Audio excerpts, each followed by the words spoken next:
Hi everyone! In this video we're going to examine the structure of an atom.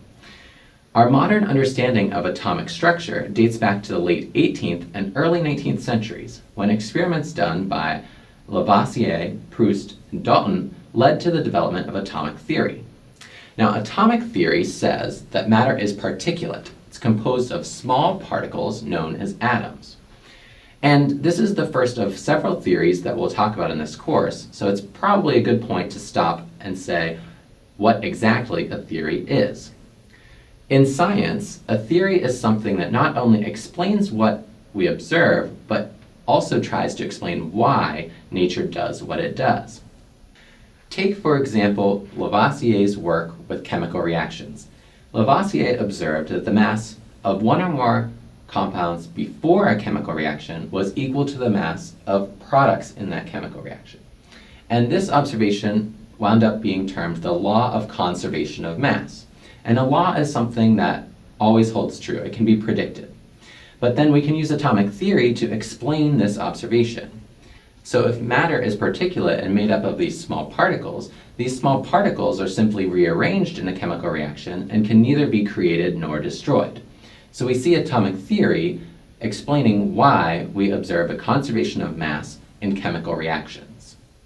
The idea that atoms were the smallest form of matter held true for almost 100 years. And it wasn't until the late 1800s that Thomson and later Rutherford and Chadwick found that atoms are actually composed of even smaller particles. And these subatomic particles are known as the proton, neutron, and electron. Differences in the number of these subatomic particles within an atom lead to different types of atoms. Now, atoms will vary in size, but are typically on the order of 1 angstrom in diameter. That's much smaller than the human eyes can see. So, I have put together a model of an atom so we can further explore its structure. The atom is essentially composed of 2 regions of space, one known as the electron cloud. And this is a region of space where we would find electrons, believe it or not. And those electrons are small particles buzzing around in this space, moving so fast in random directions that we can't really see them. The second region of space is the nucleus. Do you see that small dot in the center of the atom? Well, you actually might not be able to see it because of the scale. The electron cloud is actually 10,000 times larger than the nucleus itself. And to put that into perspective, if we were to think about a quarter as the nucleus and place that on the 50-yard line of Penn State's Beaver Stadium, that stadium would represent the size of the electron cloud.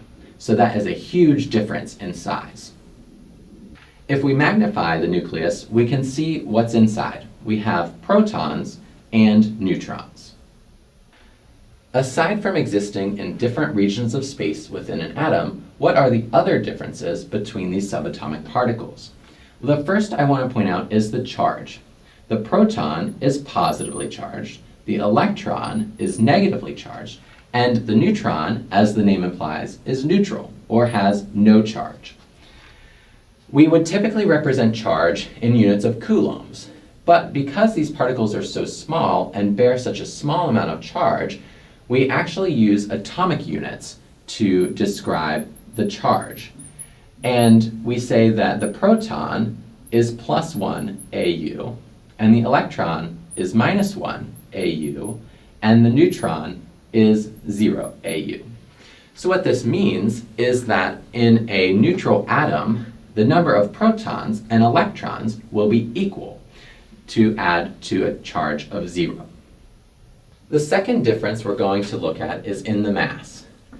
Protons and neutrons have essentially the same mass on the kilogram scale.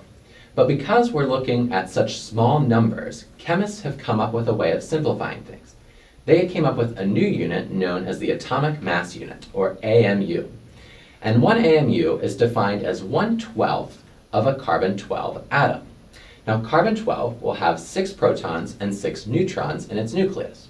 So if we cut up that atom into 12 equivalent pieces, we would have masses of 1.66054 times 10 to the -24th grams. And that is equal to 1 AMU. So for our purposes, we can say that the proton is approximately 1 AMU in mass, as is the neutron.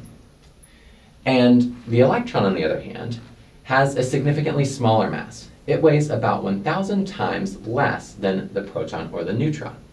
So because there's such a great difference in mass, the electron will contribute very little to the overall mass of an atom.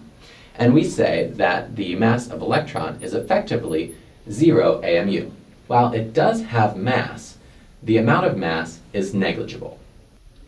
What this means then is that most of the mass is contained within the nucleus of the atom. So how exactly do these subatomic particles play a role in determining the identity of an atom? Well, it turns out that each element is unique because it is composed of atoms that contain a specific number of protons within its nuclei. The number of protons in an atom for a given element is known as the atomic number. The atomic number is given on the periodic table. The periodic table consists of elements that are represented by 1 or 2 letter chemical symbol. Let's use the letter X. The number listed above that symbol is known as the atomic number, here represented by the letter Z. So let's look at sodium. Sodium has atomic number 11. So this tells me that sodium would have 11 protons in its nucleus. If we recall that the number of protons and electrons are equal in a neutral atom, we could say that for a neutral sodium atom, the number of protons is 11 and the number of electrons is also 11. Now the number of neutrons within a nucleus can vary, and that will only affect the mass. In fact, the average atomic mass is listed beneath the letter on the periodic table. And we'll talk more about this in our next video on isotopes and atomic mass. Thanks for watching. Please let me know if you have any questions.